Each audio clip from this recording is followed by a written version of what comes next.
afternoon, Vikrantji and Bhartirajji. Yeah, lawful. And I am working as program advisor with the Friedrich Ebert Stiftung India office.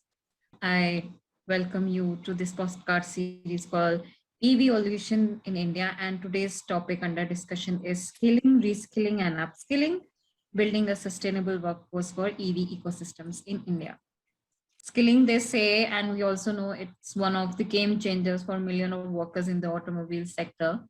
And needless to say, I mean, all actors in the automobile ecosystem need to put their strengths behind this to help in a just and transition for workers. It is my pleasure indeed to welcome two very experienced, strategic, and committed partners in this journey. And we hope to hear some very interesting, positive news from you for EV integration in the current green mobility space. To start the podcast with a quick round of introduction, firstly, we have Dr. C. Bharathiraja. He's an associate professor in Department of Electrical and Electronics Engineering at SRM University, Chennai. SRM has a dedicated electric mobility research laboratory focused on performing research and development to support a wide array of EV integration and technology services. Apart from this, SRM also has an innovation and incubation center and a fab lab that supports EV startups. And another important guest today, we have Vikrant Vaidya. He is a partner and lead EV systems engineering at P-Manifold. P-Manifold, I said it right now. It is a strategic research and consulting company that is enabling smart and clean tech markets development and growth in energy, e-mobility, solar, LVDC, enviro, and urban sectors. It has an EV Academy under which there are various courses on e-mobility like EV system engineering, battery modeling, and simulations and retrofitting that are delivered by both online and offline modes. I welcome you both again, and let us start with our discussion. So quick questions to both of you. I'll begin with Vikrant. Which one is your current favorite electric vehicle? I would say Nexon. Nexon. Any specific reason? It looks pretty good. I also have worked with Tata, so there is some connect as well, fast connect. Familiarity, yeah, why not? Bharathiraja, tell us which EV-related startup are you currently rooting for? The same question. Can I tell from there? Actually, Sure. Why not? I also love this Nexon. Maybe a different reason. I love Tata Group, so might be that's the answer. Then second, you're talking about the startup. Yeah. Any EV-related startup that you're really rooting for? Actually, as you know well, there is no startup actually is manufacturing the whole car actually. Mm-hmm. Now it's any kind segment, of Charger is a Revolt Engineering is a company. Probably I'm looking they may be good in providing a charge. Okay. Vikrant, do you have any favorites? In terms of startups, I would say there are many startups which are also on the demand side who are coming up with pure EV fleets, including two-wheelers, three-wheelers, and then they have the potential to grow into the four-wheeler segment as well. So startups like Bounce, I would say they are actually also committed to fully converting their fleet to two-wheelers, electric two-wheelers. So those are the ones which I'm looking up to, because they are creating that all-important demand also, because there is no point in just producing electric vehicle unless they are being used. Yeah, exactly. Okay, Bharathiraja, I have the first question for you. What EV and its component development courses are you working on or currently providing? What in So- your opinion, maybe I'll just add to the question so that you can address it simultaneously. What is your opinion on peer-to-peer data training for example, for battery manufacturers to have knowledge of charging, motor controller, etc. requirements to strengthen the whole EV ecosystem? Actually, that's correct. Being an academician, we are probably training students. All engineers are studying in engineering college only. Yeah. So basically, a company perspective, it's totally different. Maybe the company have their own portfolio; they will concentrate only in that, OEM products. Whereas in an institution, they should have an ecosystem to teach for entire peer-to-peer. Actually, as exactly peer-to-peer kind of training, and we normally teach our academics syllabus. Apart from that, we are more concentrate on power electronics, drives, and motor design and charge controller.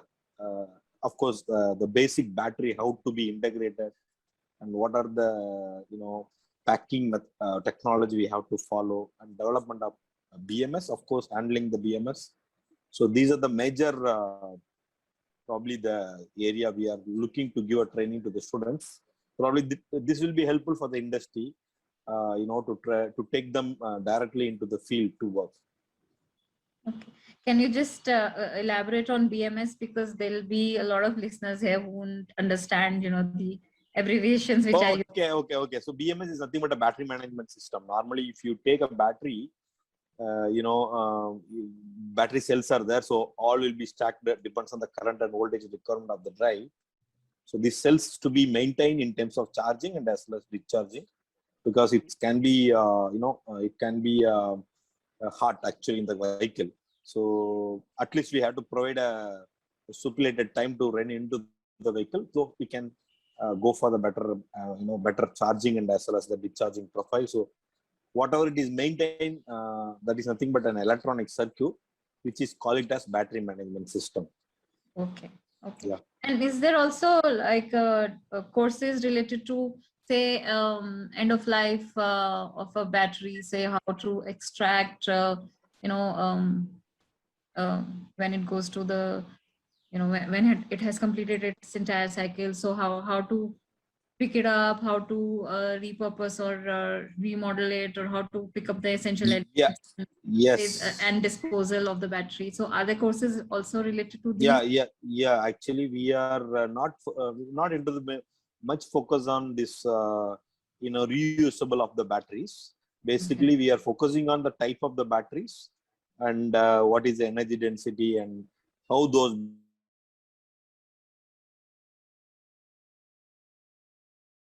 normally recommended for cell batteries. And if you go for a high powered vehicle like a 4-wheelers and all, we are going for lithium pyrophosphate prismatic cell. So basically we will teach right from the beginning which cell will be probably fit into the vehicle based on their own driving capability, and on drive how the battery will perform. So probably the years later how the battery can be explosive, probably the chance of explosion, how do you improve the life. Yeah. Again, second life, as of now we are not concentrated, but I agree that we should concentrate those areas as well. But second life we are not yet concentrated. The reason being we are not getting a proper material and guidelines from the industry and as well as the in the government side. So once we are getting any proper material, then we can teach to the students. Because the one thing is in our side that we don't have a proper policy and material. Definitely we should not, even a white paper, definitely should not teach our own ideology to the students. That's actually not correct. So we are looking forward some kind of materials, maybe the policy from the government, then later we'll add into our syllabus. That's really, interesting. And also that the course is designed in a way that, it can also take in the current and upcoming developments. Yeah. So that's great to hear. Since you mentioned that, batteries have the tendency to catch fire, and also there is a lot of apprehension about how the safety related to EVs and stuff. Vikrant, I wanted to ask you, so and recently also there have been several incidents related to, EVs and where they have caught fire. However, the vehicles have been the ones which are certified. So in such scenario, what do you think about the reliability of the certification standards? Yeah. So there are right now, to my knowledge, there are two primary standards against which the vehicles are certified in this aspect, which is at battery level. There is a automotive industry standard numbered 048, which deals with the battery, how much duress it can take, both physical as well as electrical. So there are short circuit tests, overcharging test, pulse current test, and then there are physical tests like intrusion tests. So the battery is actually punctured by a nail, or it is vibrated so many number of cycles. So these standards, these are what is covered under the AIS 048 automotive industry standard. The second one, overall as a vehicle, it also has to comply to AIS 056. So that is a electrical safety requirement standard. So, however, we still see that there are incidences of fire. Particularly the battery is what in most of the videos that I have seen, at least in social media, it's a battery fire, and it is also whatever I've seen, mostly a particular subchemistry of lithium ion, the NMC subchemistry. NMC subchemistry is actually preferred nowadays because of its energy density, but it comes with a risk of it being having the lowest thermal runaway temperature, as we call it. It is the point of no return. The battery gets heated on its own up to a certain temperature. After that, there is no looking back. You cannot bring it back unless you actually are dousing a fire. It's a fire scenario. And that is lower in this particular battery chemistry or subchemistry of lithium ion. And that is also one of the risks that has to be mitigated. So it tells me two things primarily is one, the technology is still maturing, the choice of battery chemistries that are done. So for example, these are mostly all these fire incidences we talk about are air cooled or naturally cooled batteries. They do not have a liquid cooling system. So probably there should be guidelines and choice being exercised based on those guidelines as to which subchemistry to use in what scenario, whether NMC should be actually used without liquid cooling. So these are some questions which probably will eventually come into a regulatory framework. But right now they are still open. So that will also follow the technology getting mature as applied to electric vehicles. So these are some of the subchemistries. They actually have been developed specifically for transport usage. And then the second thing is also to be understood is any EV that catches fire stands out, right? It sticks out. Right now, everyone is looking at it. There would be many fires happening in IC engine, but typically we do see that it's a mandate to have a fire extinguisher in cabs, right? IC engine cabs as well. So it's a risk which has to be mitigated in both ways. First of all, in a regulatory framework and design itself, it should be minimized to the maximum extent. And then, of course, some of these things have to be practiced where, in an eventuality where there is a fire, it will be dealt with immediately, and those implements should be made available. Those specific fire extinguisher which can be used to douse a battery or an electrical fire. Yeah. Okay. Thank you for that. Bharati Raja, I wanted to ask you. So the complicated use of electric systems in the EV, these systems, new systems, will lead to skills of several informal stakeholders, for example, mechanics and those who are working with entirely with the machine, associated with the ICE ecosystem to become obsolete. This is kind of a trend and prediction. And furthermore, mechanics who are not well educated just rely on their experience to solve the, the IC problem. It's more of hands-on experience that one is usually implying in IC ecosystem. So how can they be accommodated in this transition?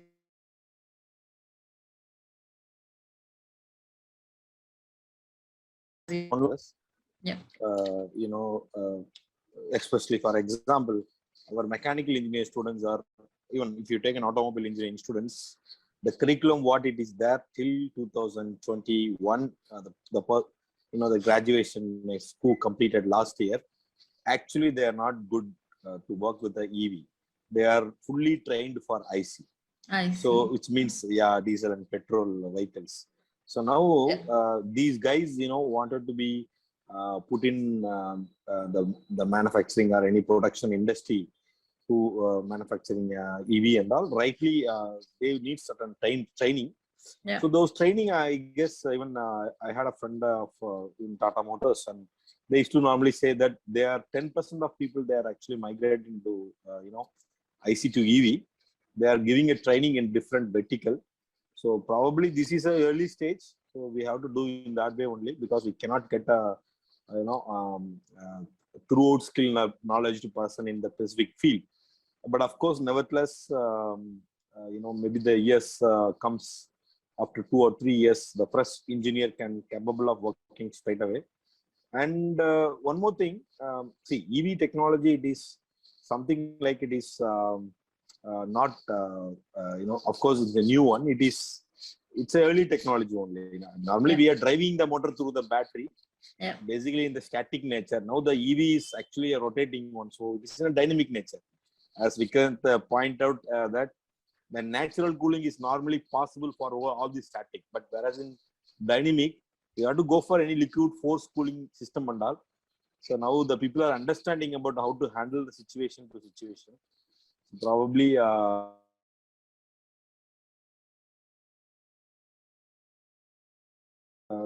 we are giving actually training for the industry people who are nearby us. Even we have committed training for some other automotive company, even Mahindra and all. So normally, they are coming and getting a training in the basic level. So what is motor, and we are showing what is motor and how the motor test can be done. And the next level of training actually they are given into the industry itself, based on their own vehicle, what actually in the practice. So yeah, definitely the industry is actually giving a training, then they're developing their employee, towards to that. But the major aspects, your recruiters like an ABB and some other company, while we are discussing to them, is that one of the major challenging is to handle the battery. That's the only problem. Even if you compare with technology, whatever our own indigenous technology in India, even whoever might be a startup company, when you look at you take any startup company, even if you take Tata also, now only they're training, developing the battery and all. We are not, as of now, frankly speaking, we are not developed any batteries. It is not in the market. We are procuring from neighbor countries. Actually, it is only a problem for us, because we cannot. We are a highly penetrated market. So of course, India will be a great market, and everyone is looking the good space in India. First of all, the market, then only the production industry. So what I'm trying to say, that the battery technology side, particularly battery manufacturing and cell technology and packing, and furtherly to developing a BMS and all, we have to get trained a lot. So because we are, I think Vikrant maybe accepted, we are paying lot of money for the battery, the duty and all. So if we are cost cutting those things, definitely we could have launched a very good model in a lesser price. So in that area, probably we can focus on more training. So that's my observation. So skilling. So we, as far as I understood, so institutions like yours or industry and some other affiliated institutions are also providing skilling for the ones who are joining or are studying to be in this sector. But like I was saying earlier, so there are a lot of these informal mechanics and those who are already into the business for very, very long time have set up their, tapri shops and all. How does one integrate them? How does one reskill them? How does one ensure that, in some years to come, they are also equally equipped to, Yeah, I understand. I understand. yeah, Actually, if you take an engineering, so if you take an automobile industry, it is not only an engineer. There is a person called ITI, and then person called diploma Yeah. holders. yeah, So basically, these ITI and diploma holder only leading these service centers. yeah, So they exactly. are having a very good experience. Likely, instead they have started a career as a mechanical. They are handling the screws and bolts and all. Then they become a shop owner. Basically, it is all about like the tea shop is converted to a hotel. So the kind of culture only. Of course, Yeah. they are struggling a lot. Even in Chennai, we had some experience in personally. The person who are actually is telling that I can replace the battery like that, and but he is not spoiling my whole battery. So which means Yeah. they are not actually trained properly. At the same time, they are Exactly. not admitting that they are not That they trained. don't. Whatever Yeah. the Ohm's law principles they know, just connecting and they're checking it, and then okay, somehow it's working. They're thinking that it is right, but they are not properly educated. I understand that these stakeholders like the repair guys, and then Yeah. probably a service person who are all Yeah. in that area is very, Mostly very, roadside and very, yeah. very lagging. Even not only a roadside, even if you take the good automotive means a two-wheeler service station, now they are providing a electrical service station as well. But if you Yeah. take the knowledge what they have, they don't have that much knowledge to handle kind of actually I'm buying 27,000 new battery, so you don't know how to connect a battery without any shunt resistance is connecting. I'm an electrical engineer, I know this is a procedure I should do, but this person is without shunt resistance is connecting and checking my initial starting, suddenly current is rising, then battery got some problem. So Yeah. this kind of training is given our own institution and as well as government, Okay. especially in Tamil Nadu, government skill development they are providing, in Kerala also, I guess. Even Bangalore also, there are companies are giving a training, but participation of those trainings, particularly this kind of unskilled laborers, Yeah. they are not participated. They're always trained to their experience. They're not listening anything that somebody is teaching. They wanted to Out be of trained. necessity mostly. Yeah. Yes, of course. So maybe what I feel that now the if you take any electrical bikes, if you ride from the Aether and Ola and whatever, so they are actually advised to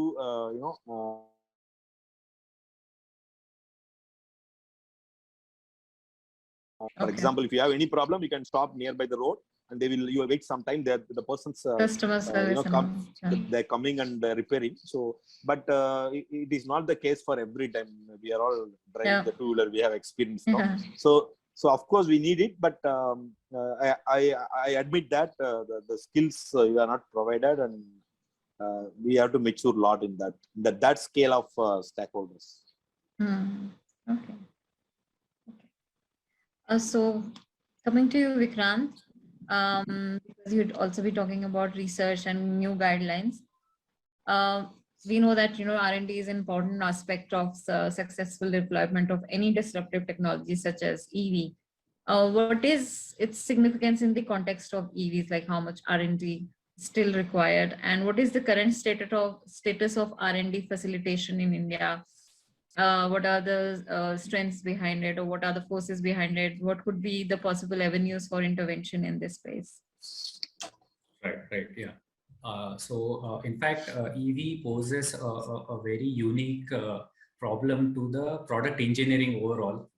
R&D is part of that, where traditionally all the OEMs actually control the powertrain technology. Right, the IC engine is basically the technology is owned and controlled by the automotive industry and the OEMs.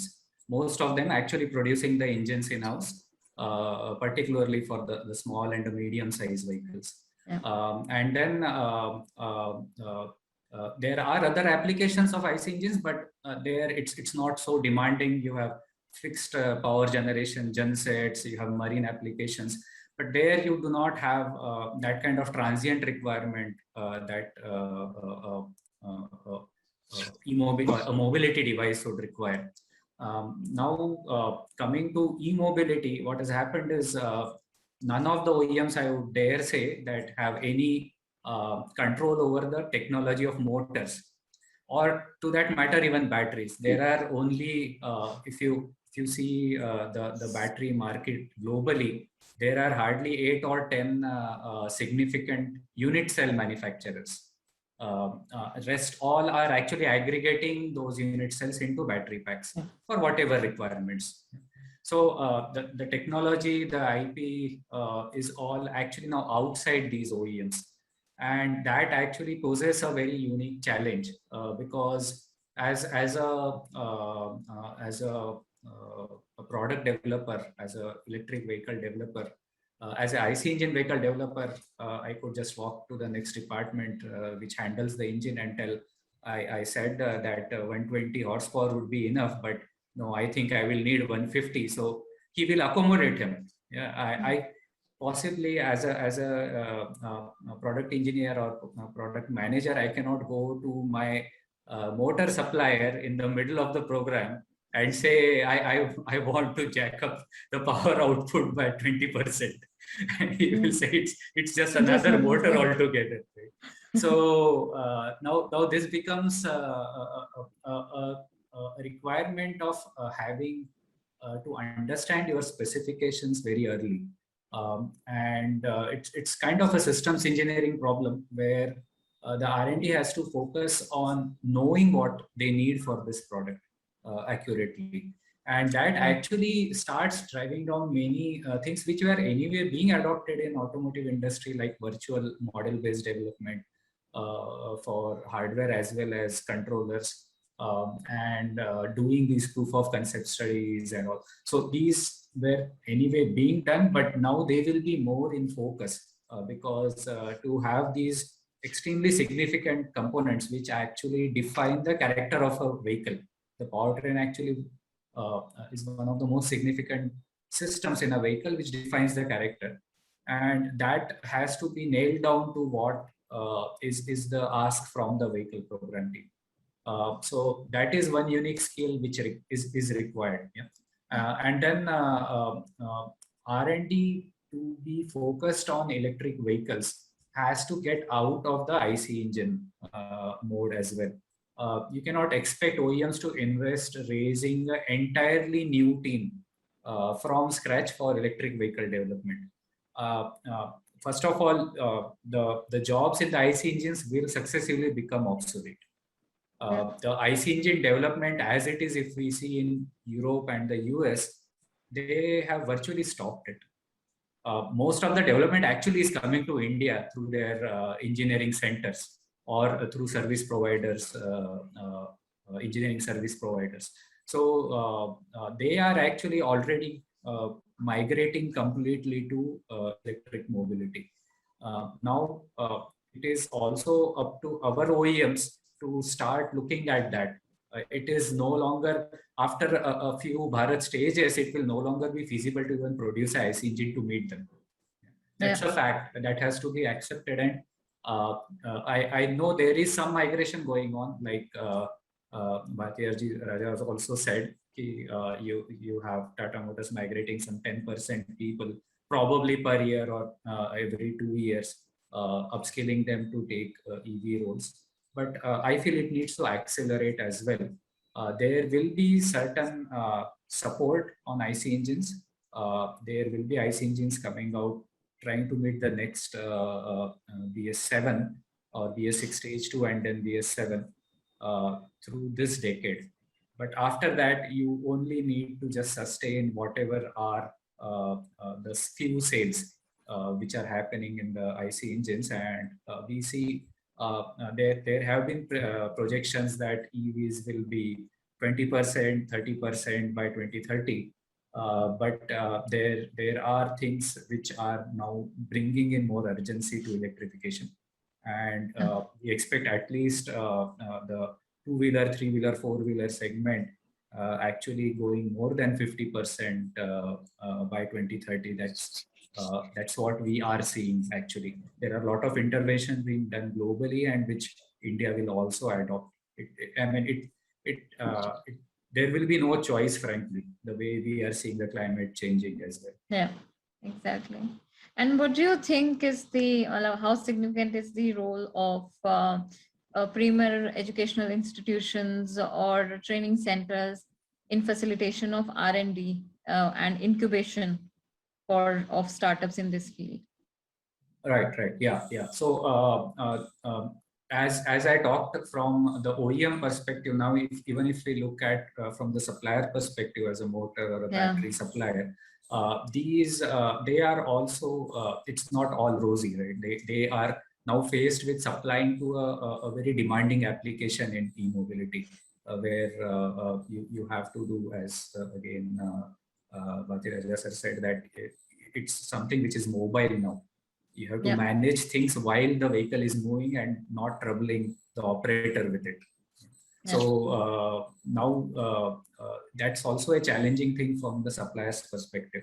And that's where understanding the application and most of all of these R&D is going to be applied R&D rather than pure research, because the concepts, the basic concept of electric motor and the batteries are well established. They're century-old technology, I would say.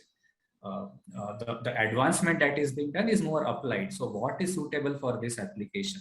And that's where understanding, or in these educational institutes, if we start with the basic understanding of what is required, what is e-mobility, what is required of it, and then from that perspective, what needs to be done, what is the technology that augments these requirements into these subsystems and vehicles, is what should be focused on.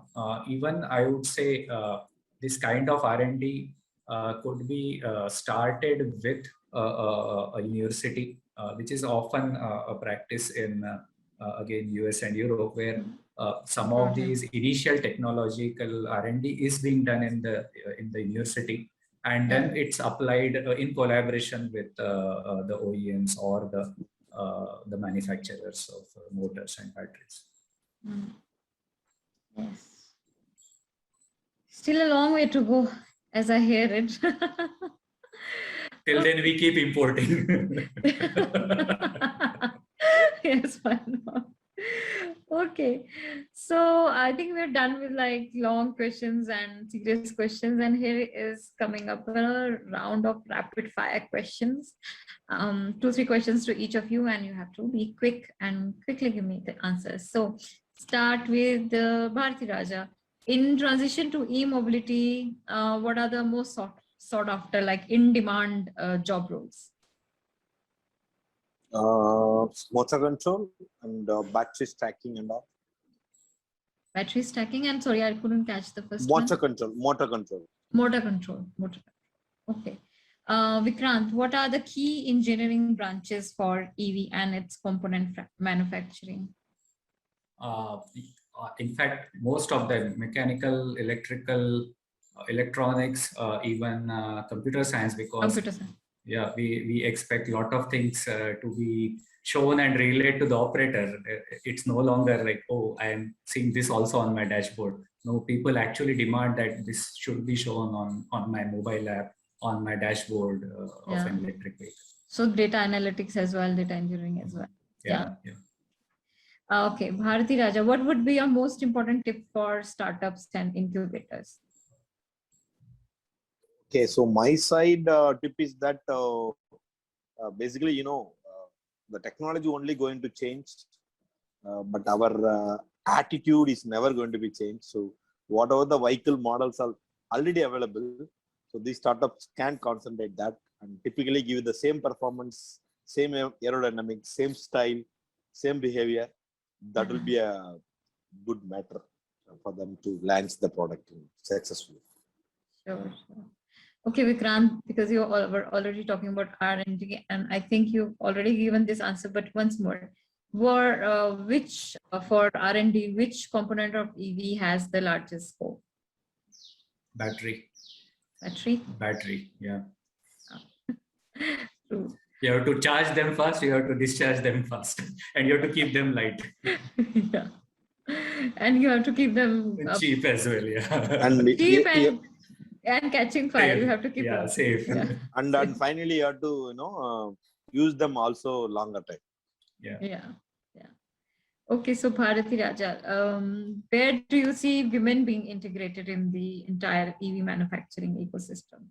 A lot of reskilling, upskilling, and skilling for a joint workforce would be required. So, where is the scope? I didn't get your voice fine. I think there is a small pinch there. Can you repeat again? In short. And so, women workforce. Okay. Where do you see them in the EV manufacturing ecosystem?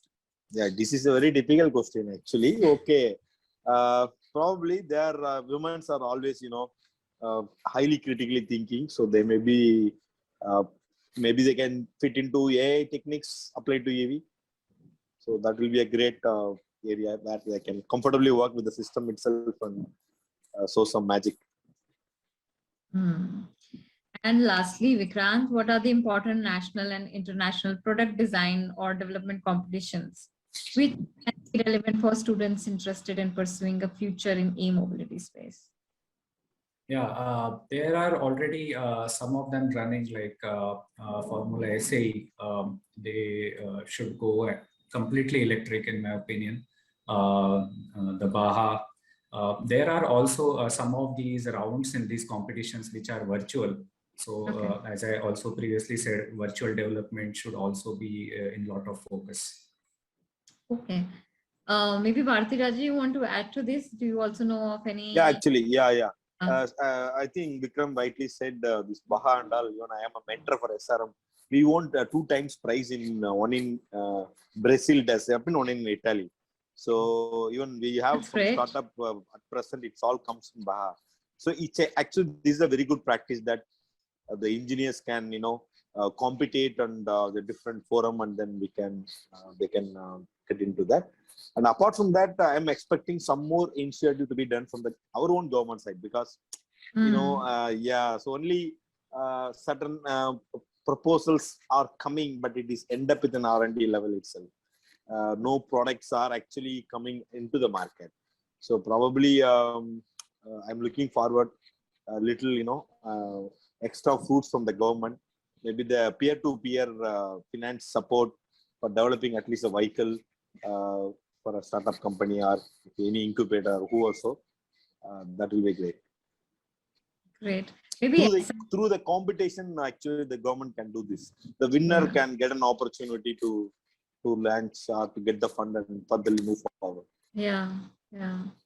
I was saying maybe SRM could, spearhead something like that. SRM could start. Already we had 3 companies. Maybe for Vikrant information, I will just name those companies. Rizal Automation is a company who are manufacturing motors right from 1 kilowatt to 250 kilowatt. So we are having an entire platform. So according to the OEMs needed, and we are providing. Even recently Nissan, we are providing 4 motors for their newly launched vehicle. So actually they will test. As you said, they are happy, then they will go for multiple order. So then we have another startup company for electric vehicle charging, providing a fast charging. And also we are planning for e-bikes. That is totally autonomous. You don't want to go to the bike stand. You just take your mobile and you can through the mobile you can easily comfortably you can actuate it. Whether you want for exercise or you want really for your cycling or whatever. So these are 3 companies actually we are right now. Of course, we will move further, launching some good products. That's really interesting to know, Andy. Thanks so much. I think we can close the podcast now. I would like to thank you again for all these insights and also some of the points you made. I just hope that, the policy people can pick them up, because this will only give maybe a gentle push in terms of how, the EV ecosystem develops in the future. Your work is also quite inspiring. So I'm pretty sure the listeners would, there would also be a little mindset change when listeners listen to you and hear, what all you had to offer. So thank you so much for joining us today. And we hope that we'll be sharing the research, and we hope that, we can come back to you later in the future when more developments are taking place, and you can also be part of the larger stakeholder group that will work towards pushing EV integration policy. So thank you. Yeah, sure. Thanks a lot. Thank you. Thank you.